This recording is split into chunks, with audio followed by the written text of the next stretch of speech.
Good DuckTales shirt, by the way. Hey, Fedheads. Welcome to another episode of Sharing Our Pairings. We are live on Facebook, of course, broadcast around the world on the Armed Forces Radio Network, and available as a rebroadcast on YouTube and a podcast on your favorite podcast catcher. If you're watching on Facebook, feel free to interact, ask us some questions, give us some thumbs up, thumbs down, whatever you're thinking. And if you're listening to this or watching this after the fact, feel free to give us a like, a comment. I'm doing an interview. We like to hear from you guys. Sorry, man. And in the background there, you hear our special guest. We'll get to him in a moment. First, I'm Tripp. I'm here with Dennis, my co-host. Dennis, how you doing tonight? Fantastic. How you doing? I'm pretty good. I'm ready to smoke a cigar and drink some beers. We are smoking the Quesada Oktoberfest, and in typical Oktoberfest fashion here at Sharing Our Pairings, we've got Terence Reilly from Quesada Cigars with us. Terence, how you doing? Just living the dream, guys. Just living the dream. And of course, we're here to pair the Oktoberfest, which it's kind of blended to go with Oktoberfest beers. So, every year we try to do what is right and pair it with some beers. So we're going to be pairing it with some beers here. Before we get started, can you tell us about this blend a little bit? We're both smoking the Quesada Nicaragua 2017 edition. This size is Das Brauhaus. So tell us about the blend. So the story with the Oktoberfest is back in 2011. I've always been a big beer fan, and I noticed that people were pairing cigars with beer more and more, and I enjoyed doing that myself, which was not traditional. I mean, usually you think Scotch, you think rum, you think cognac, whiskey. So I talked to my uncle Manuel Quesada about creating a cigar to pair with beer, and what had gotten me into beer was many years ago. I had a spot in Oktoberfest at a party or something, and I said, "Oh, this is pretty delicious," and then that's kind of what led to my love of beer. So I said, "Let's do an Oktoberfest cigar to pair with Oktoberfest style beer." And it was very hard work. What we did is we drank beer and we smoked cigars, and I volunteered, and we came. That sounds terrible. It was. I'm a giver. So much has been given to me. I'm trying to give back. And we sat there and did, and it sounds like not very hard work, but we took it seriously, and we found something to pair with Oktoberfest style beer, and the blend every year it's a vintage blend, whereas like with cigars usually they're supposed to taste the same year in and year out. So if you buy the cigar 5 years ago, it's supposed to taste like it does today. Whereas with this particular cigar, it's more like wine, where every year the wrapper is from a different crop year, which creates nuance and change and variation. So the edition you're smoking is the Nicaraguan edition. In 2015, we came out with a Nicaraguan edition to pair with some of the heavier style German beers, such as the Double Box and some of the heavier Marzens and things like that. Well, not Marzens. Marzens are usually 5 to 6, but some of the heavier German beers, Double Box, Triple Box, that have a higher ABV level. So we wanted that Nicaraguan body for that, and then the Dominican has been since 2011 for more of the traditional Marzen style beer. Okay.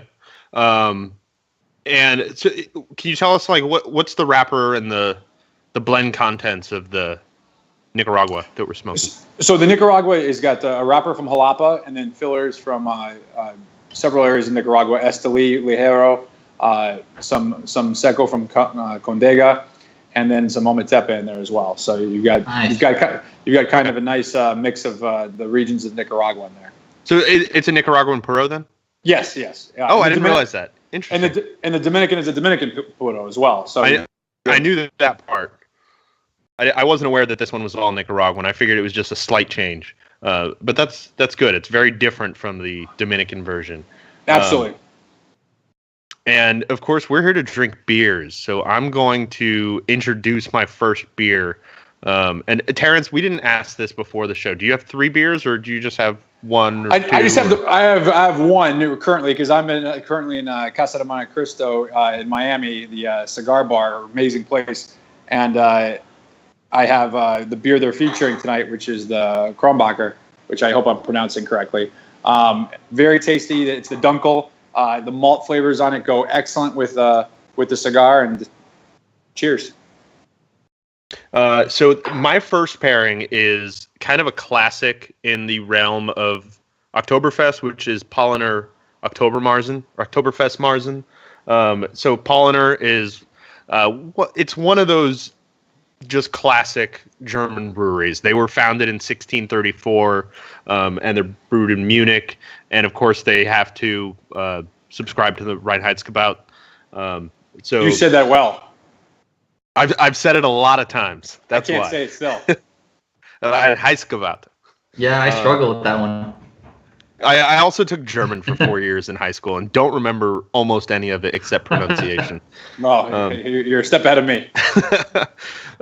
But this is the Paulaner. It's a sort of respectable 5.8 ABV. I mean, I would say that's a good starting point for most beers. I don't. Yeah. There are a few beers besides Gozas that I drink that are under like 5-6%.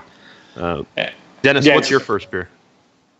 Yeah, so my first beer, and I kind of went in a similar style to last week where I ranked it up a little bit in intensity from the first to the last. And so my first beer comes in at 4.3%, and it is I'll show you guys. So hopefully I pronounced this right. This is a Schlenkerla Helles Lager beer. Is that the one that tastes like bacon? Yeah, so this is an interesting thing now. This is the only beer that they make that is not actually smoked in the same way as the other beers that they make, but they're famous for their Rauch beer, right? And that's the smoked malts. Yeah. So this one, what they do is that everything's the same. They take the same stills, they take the same yeast, and they ferment everything on top of that. So that yeast that carries that smokiness already, they just keep reusing it, right? It carries that slight faint smokiness to the beer, but it doesn't overpower it. So if you look at the colors, it's pretty surprising. Very nice and clear, light beer, not too bitter, and just a light hint of bitterness to it, and smoke. That sounds pretty good. Sounds very tasty. It's fantastic, but I'm also a huge fan of their super smoke beers too. So where does the smoke flavor come from if it's not actually using anything that's smoked?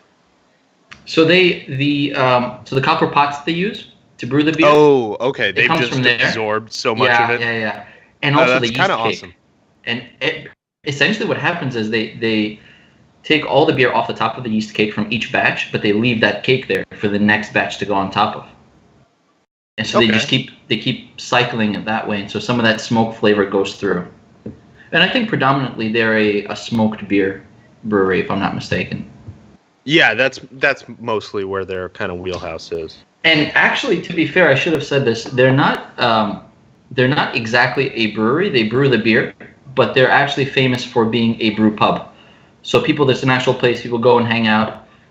They also make a schnapps out of their smoked beer, which is kind of cool. That's really interesting. So, of course, the Paulaner, I'm drinking out of my fancy Warsteiner glass. That's a nice glass.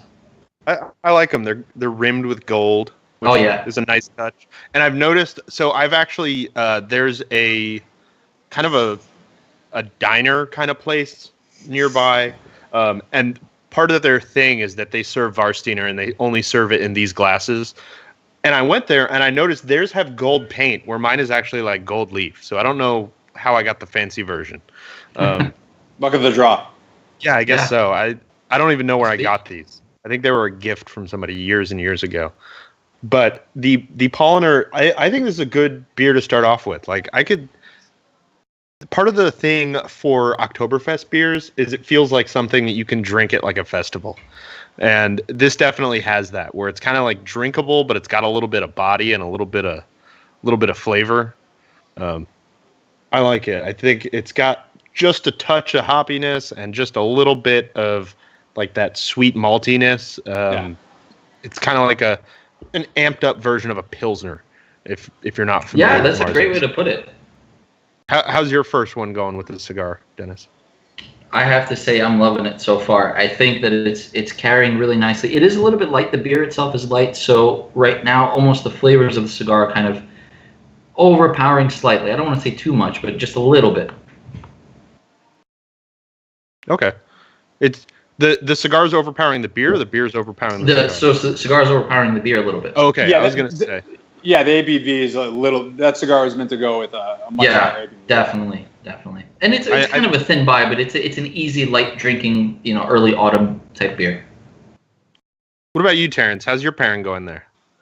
It's going excellent, and I'm actually smoking initially here a 2016 Oktoberfest Dominican Kaiser Ludwig, so it's got some nice age on it now, and it's going excellent. I couldn't be happier, quite frankly. Good. I gotta say the burn is fantastic on this. It's great. Thank you. That's somebody it was probably rolled on Tuesday or Wednesday, Thursday. And considering the way I smoke, I power through cigars so fast, and it's amazing that it's holding up to me. I tend to do that too. 4 of these. So that you can make it through the whole show. I'm almost done. Look at that. Yeah, jeez. Yeah, you're halfway through. So my second beer here is a local version of the Oktoberfest Marzen. So this is Bobtoberfest, which is an awesome name. I just love the name. It's from a brewery in McMinnville, Oregon called Heater Allen. And for the longest time, I thought that I was reading it wrong, and it was Heather Allen, but it's Heater Allen. And the reason it's Heater Allen is the owner, Rick Allen, he was a home brewer for like 20 years, and then in 2007 decided to start a brewery, like most people in the Northwest. And his last name, obviously, is Allen, and somehow he came up with the idea to put his name and his wife's maiden name, and figured that her name should go first because, that's... You always put your wife first. And they specialize in lagers, which is a really interesting thing in the Pacific Northwest because people here only buy ales. It's like IPA, the land of IPA. Yeah, I was going to say, it's very surprising. IPA. But everything they make is actually a lager. And they have done a couple hoppy lagers, but it was just kind of, he loved lagers, and the macro brews out there just weren't doing it for him. So he decided to start his own. So this is their Bobtoberfest at 6.1% ABV. So it's stepping up a little bit. Nice. What's your next pairing, Dennis? All right. So my next pairing, I'm stepping it up a little bit. And this is a beer. I don't know how many people are familiar with it. Maybe you've probably seen it before. Anger, yeah. So I think by me in New York, I don't see it very often. It's not an easy beer to go to most beer shops and find. I actually had to go to a specialty beer store and get this. But this is their Oktoberfest. It's their Oktoberfest Marzen. So basically a typical kind of a Marzen style medium body. Also not too hoppy. Mostly a lot of the malt flavor comes through. And I'll give you a look at what that looks like. It's a little bit darker than the last one. And actually, maybe I shouldn't show you, but Westefan. Repping the wrong brand, but it's okay. I've had that. In fact, that was one of the 4 beers. So when we did Oktoberfest, the ones we used, we wanted to use ones that had some availability. So we used Spaten Oktoberfest, which is pretty national. Anger, which is a little harder, like you said. It's not everywhere, but it's generally, you can find it in all areas of the country. Polliner, the one you had initially, and then Sam Adams. So we used those 4. Oh, wow. Sam Adams, okay. Yeah, Sam Adams is not, I think, totally a traditional Oktoberfest, but again, we wanted to have ones that people were going to be able to get their hands on. We didn't want to use some rare one that nobody was ever going to drink, even if it went well together. So that was one of the 4 that we. So it'll be interesting with the Nicaraguan. I don't want to predispose you. I still think it's going to be a little bit light for the Nicaraguan, but it'll be a better pairing than your last beer, which I can pronounce. Definitely. So trying it now, I can tell you for sure the malt is really balancing nicely, and it's carrying the flavor of the cigar through. Sorry, I was taking a sip there. So this one has kind of the same flavors as the Polliner, but it's stepped up a little. It's got really a lot more of that kind of malty backbone that I like out of a Marzen. It actually might be a little closer to something like a Doppelbock or something than a Marzen. It's kind of, the coloring is kind of in between. It's kind of a dark gold brown, light brown kind of color. Yeah. And Did they mess around with it, or is it a traditional Oktoberfest style beer? Well, they don't really say. That's a weird thing about this beer is they just say that it's Bobtoberfest, and that it is. I don't think it even calls it a Marzen, but I think I read that on their website. It's funny because I think right now the U.S. has got the best beer in the world. I mean, 10 years ago I would have said they were third or fourth, but now I say they have the best. Oh yeah. But for the traditional style beers like a Marzen or obviously some of the Belgians, if you're going after that style, I tend to like it to taste like that. Like if I want a Marzen, I want a Marzen. I don't want a Marzen that's got like 8% alcohol and is like hopped up and double dry hopped or whatever. It's like that, I'll drink something else if I want that. So I'm more of a traditionalist when I want something traditional, I guess, for lack of a better way to explain it. Yeah, I definitely agree. There's a reason that the classics are the classics. Exactly. A cover of Stairway to Heaven's never going to be the same. Yeah. It's not, if you take like Goodfellas and you put in like Arnold Schwarzenegger or something like that, it doesn't make it better. I might actually watch that. I might want to watch it. I would watch it. I don't think it's better though. I don't think it's a better movie. Danny DeVito and Arnold Schwarzenegger. That's it. Yeah. You mix twins in with Goodfellas. Yeah. I love just the idea of that. Of putting the twins into it's interesting. Doesn't make it probably is a classic of movie though. Yeah, I don't think so. Yeah, that's true. That's true. Before I talk about my second pairing, we're going to take a quick break. We'll be right back after a quick word from our sponsors. Brought to you by Gurkha Cigars. Gurkha Cigars, makers of the world's finest cigars. Try the 93 rated Heritage featuring Rosado, Ecuador and Habano wrapper, Nicaraguan binder, and Dominican, Pennsylvanian, and Nicaraguan fillers. Blended by Gurkha's blending team at American Caribbean Cigars, it is hand-rolled Nicaraguan, available in 35-count boxes. Talk to your local B&M about the Heritage today, or talk to them about other fine Gurkha cigars. Whatever your taste preferences, Gurkha has a cigar that's right for you.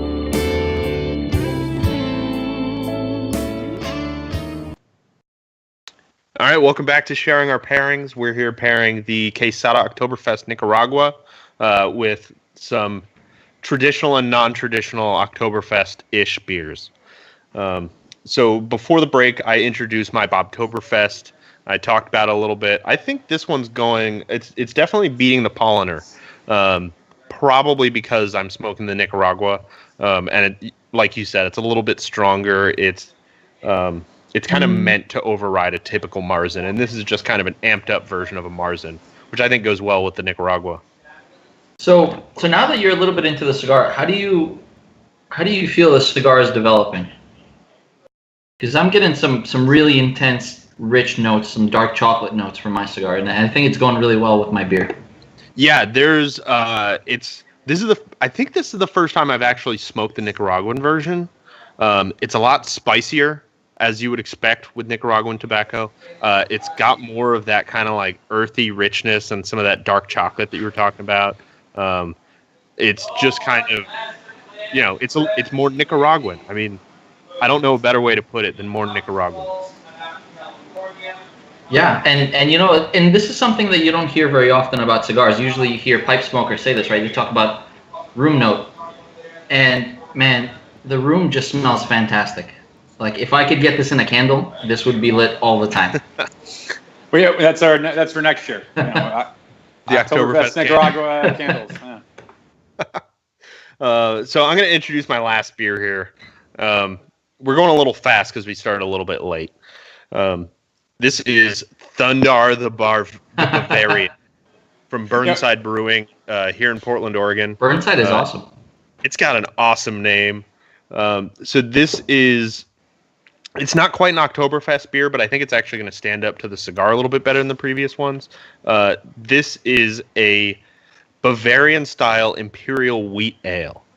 So I'm expecting it to be kind of like a Hefeweizen, but a lot stronger. It's, a typical Hefeweizen is like 5% maybe, if that, like 5.5 at the top end. This is an Imperial at 7.4, which most styles wouldn't be Imperial, but for a wheat beer, it definitely qualifies. Plus, the name is so great that you have to like it. Like that's just a great name. Yeah, exactly. It's just such a good.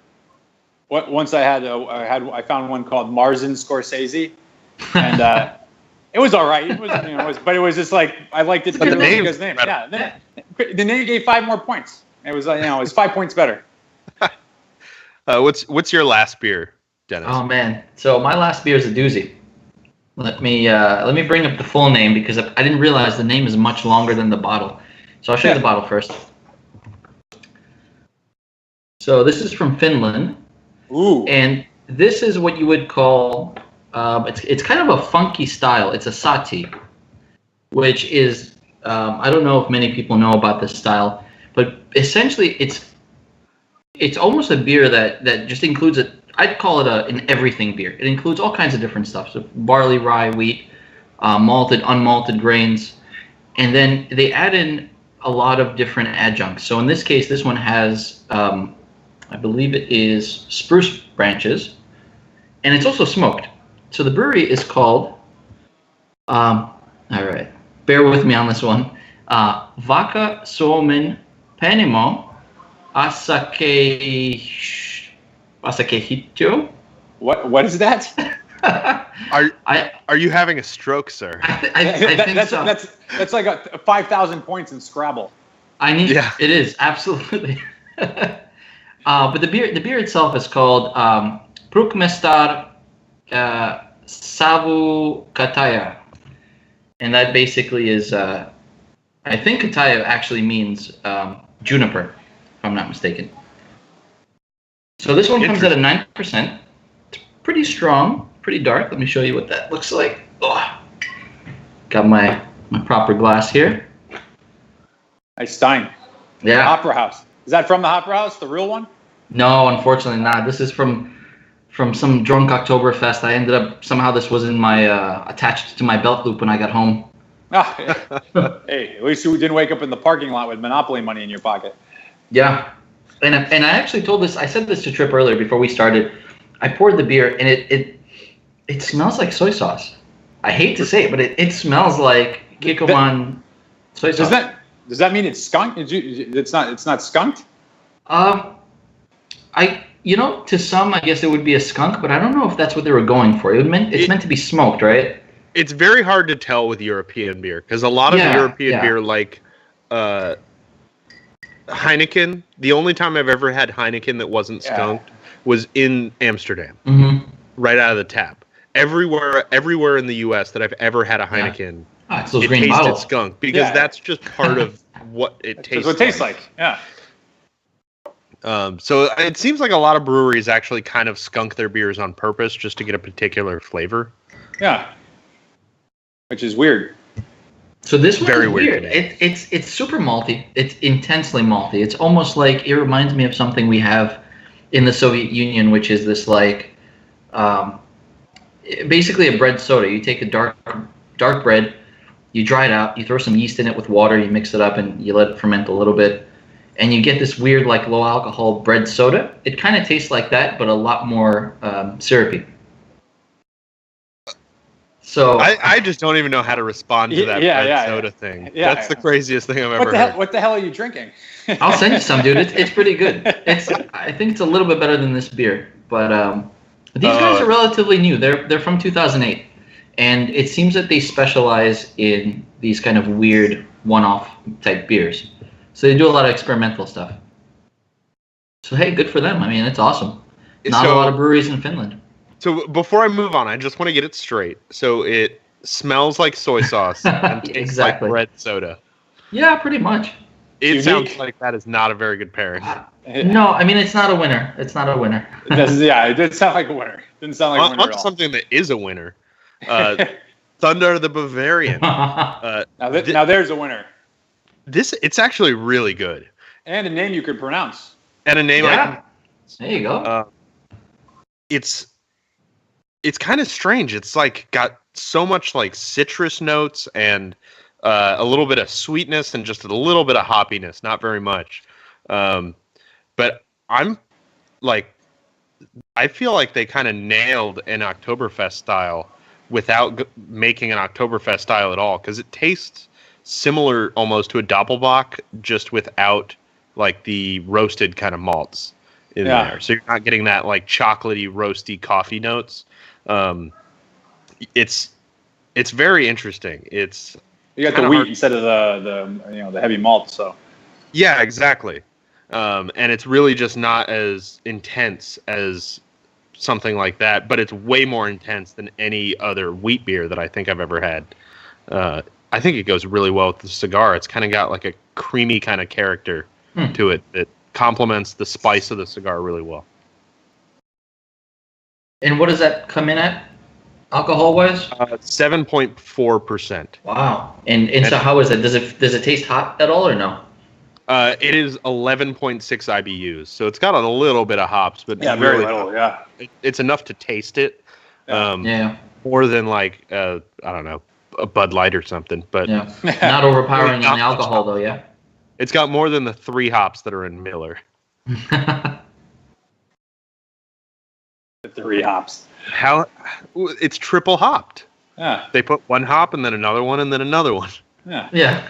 or maybe they just hop over the bottle 3 times. Yeah. That might actually. Yeah. Reality.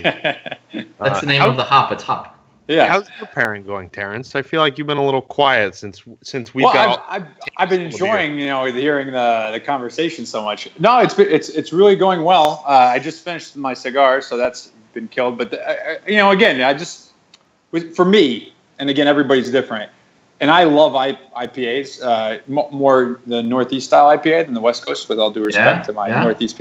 But I don't think they overall go well with cigars generally. The heavy IBUs, it's hard. It's a hard pairing for me. Like I need a certain cigar to do it.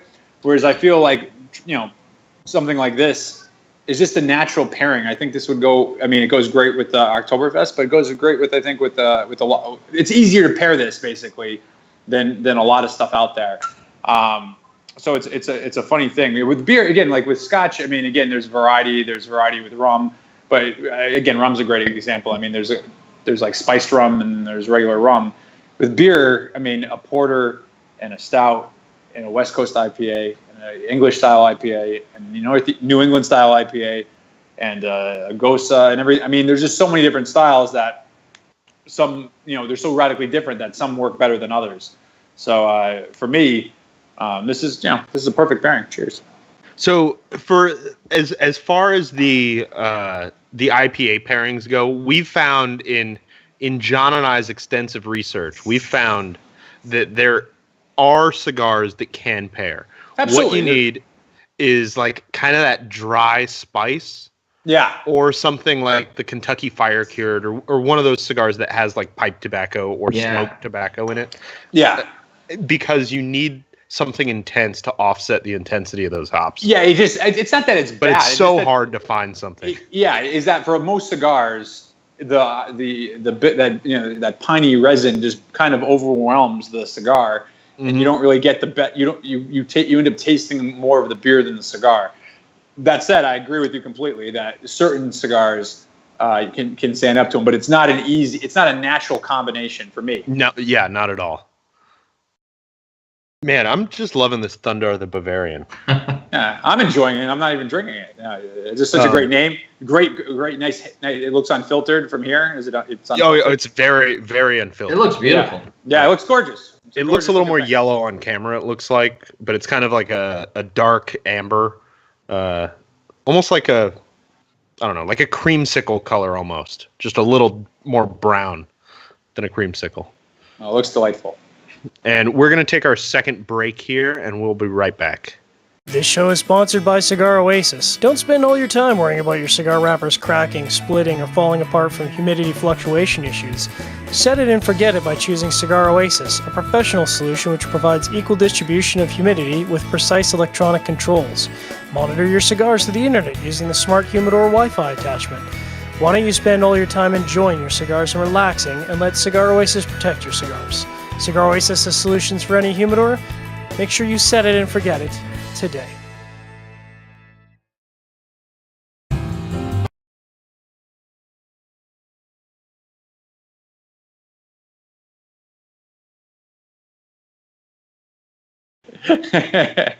All right, sorry that break went a little long there. Terrence was talking some green room talk. Sorry, guys. Sorry, guys. Yeah, no worries. So I'm trying to go back through my pairings here because I'm trying to figure out which one's the best. I think it's Thundar the Bavarian. I think it's there's hard no to question. say. I mean, with that name, it's just such a good name. Yeah. But I'm trying to figure out which of the other ones comes in second place. I guess that's what I'm trying to figure out. Dennis, which one do you think is going the best? I mean, it sounds like you've had a couple of losers there. Yeah, at least one. No, I think just one, right? At least just one. So the Anger, I like it. It's malty. It carries the flavor of the cigar really nicely. But it doesn't, as a beer by itself, it doesn't do it for me, right? It doesn't have that quality that I look for, that kind of edge. It's a little bit one-sided. The one that I like probably most, and I would say with the cigar, believe it or not, I would go with the first one, the Helles Lager beer. Slightly smoked, because it's just crisp enough where it doesn't take away from the cigar. And it's a good way to refresh the palate in between smoking. And that last one was just horrendous. Just awful. I'm excited about that one, it would too. go well. I think it would go well with like a piece of fish or maybe some rice. Not a cigar. Like that. What's that Finnish dish with the shark where they bury it? Oh, hakara. They pickle it for like a month. Yeah. That's the Greenland shark. They bury it under the ground for I think like a year or 2 years, and they slice it up into like little cubes and they eat it. And I haven't had that, but I have had the Swedish surströmming. And not a good thing to eat with. It would go well with something horrific like that. You know what my thing is that food, that food it was meant to. People ate that because they had nothing else. They were starving, so they found like a shark and that was dead for a while, and they ate it because it was that or they die. And they said, "Oh, we'll eat this." But now with all the food we have, it doesn't seem like haggis and stuff like that. Like people eat I love that. haggis. Haggis is pretty good. No, stop it. But you know what? This shark, of all the sharks they could have picked, and I guess that's the only thing in their area, but this particular shark, its entire body is just literally just uric acid. So think about that, right? It's not fermented uric acid. Just you have to ferment all of that grossness off, so you're left with just pure fermented shark meat. Yeah. Why are we talking about this? There's something in Nicaragua called chanfaina, which is like. I actually had some. Did you like that? I did. Well, I'm freaky like that. I don't know. Oh, man. So Jesse got me some of that actually on the last trip back in March. I think we were there. Oh, last year. That thing that you had. That thing in the baggie, not the blood sausage. The soup in the baggie. Yeah. Okay. Yeah, I mean, I'm telling you, people ate that because it was that or death, and that's why they had it. But hey, to each their own. So I'm outnumbered here. You two like that stuff. So who am I? I'm from Ukraine, so I eat all kinds of weird stuff. The only one I like is the haggis. I wouldn't touch like the shark. Whatever Dennis had in that bag, I wouldn't touch that. it was weird. He offered it to me.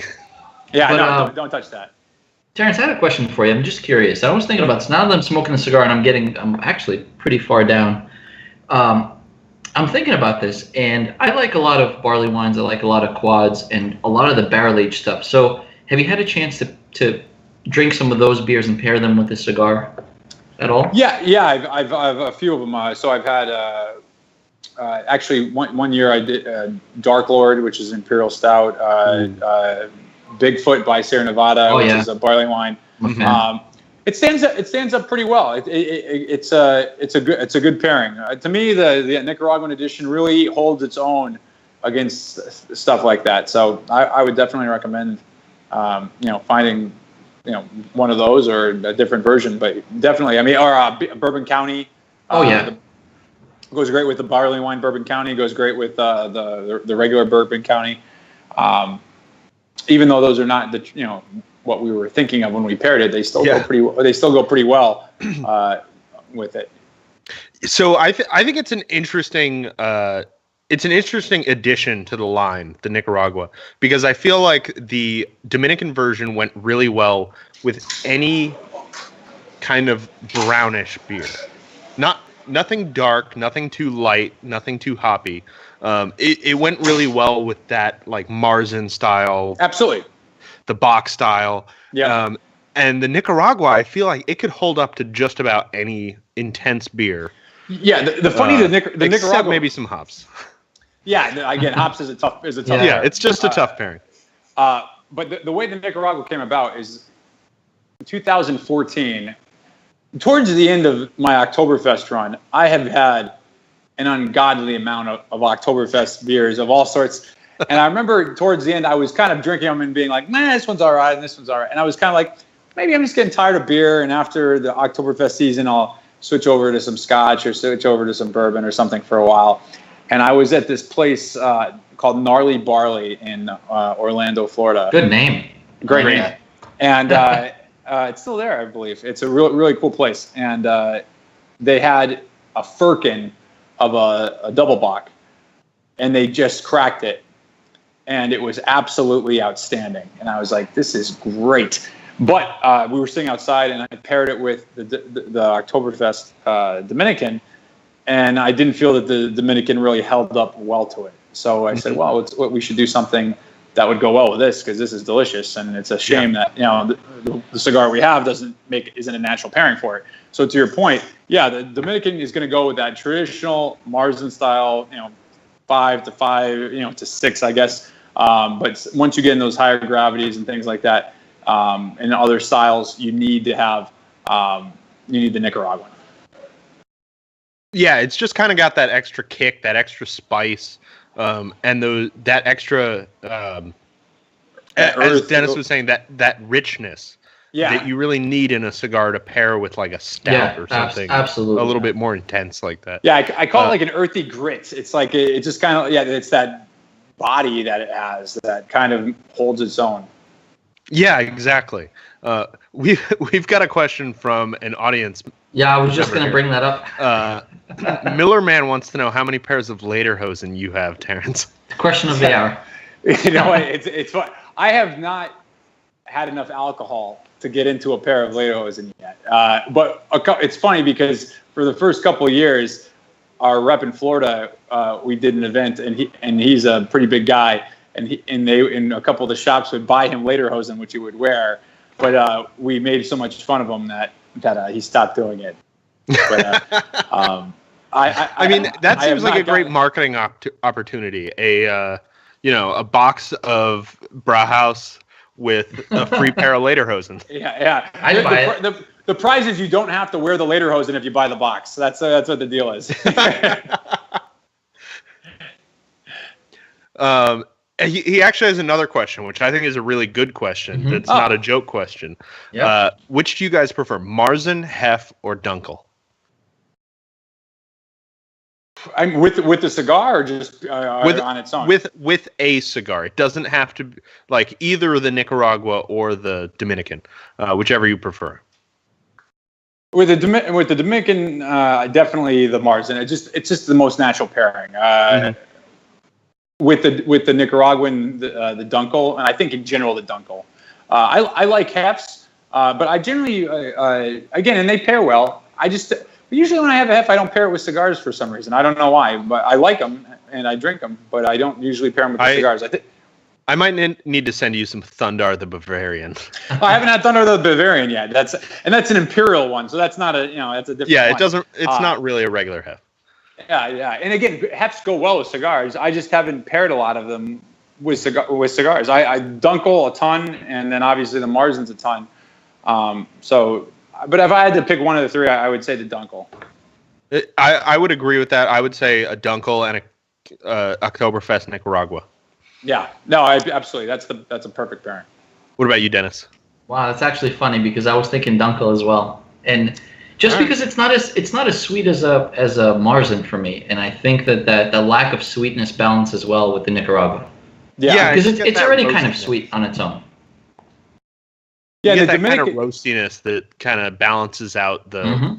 I mean, I think actually a Dunkel probably is about as sweet, if not a little sweeter, than a Marzen, but it's got that roastiness and the hoppiness that balances. Roasted flavor that really that does it. took the words right out of my mouth. Have some. I'm unfortunately not a huge fan of. I enjoy them. I appreciate them. I'll always have one if someone gives it to me, but it's not the first beer that I go toward, unfortunately. I think that's how it is for a lot of people.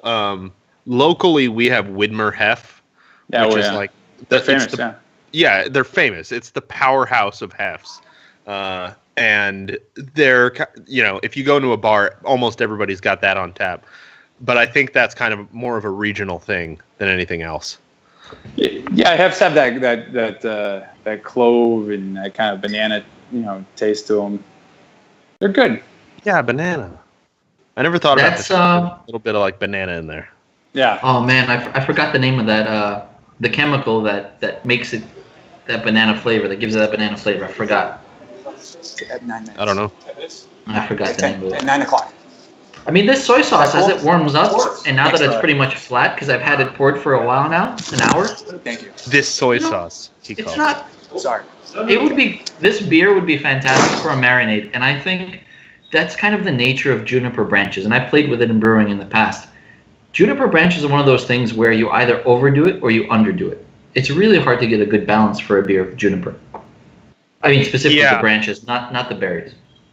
I agree. I'm trying to think. I think the only juniper-ish beer that I've had that was really good was Dead Guy Ale aged gin barrels. I forgot about and that had a lot of juniper, but that's the only thing I've really had. And I think it actually had juniper added as well. I don't think I've had anything, to be quite honest with you. It's not a common addition. All right, so actually, before I was going to say I'm going to rate my pairings. Before we do that, we're going to take our last break. We don't have to go anywhere because we don't have a video spot. But this portion is brought to you by our good friends over at Drew Estate. Go on Cigar Safari, get a sweet hat painted like Dennis has right there. His Big Trouble in Little China hat. So sweet. So I'm going to go back through my pairings. I need to do a little tasting before I give them any numbers, though. Are you ready to assign ratings to yours, Dennis? Yeah, I think I'm pretty much all set for mine. So going back to my first one, this was the Echte Schlenkerler Helles Lager beer. You know what? I think by far for me this was the best one. It was the most sort of balanced. It didn't overpower too much, and it held up on its own as well. And for me, I think if the beer falls out, or if the cigar falls out, it kind of breaks the pairing. I kind of always hate that when the first one is the best. Yeah. Yeah. But that's okay, though. It does happen. And I think score-wise, this would be a solid 87 for me. 86, 87, just on that cusp. Second to that, probably I'd have to say the Oktoberfest, the Fest Marzen from Anger. So that was pretty good. That comes in probably about 85. And the last one, I'm sure you guys can guess.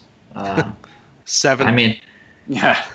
You know what? I would give it a strong 19.5. I mean, it's good, but it's not. Just doesn't do it. And there you have it, ladies and gentlemen, the lowest rating in Cigar Federation history.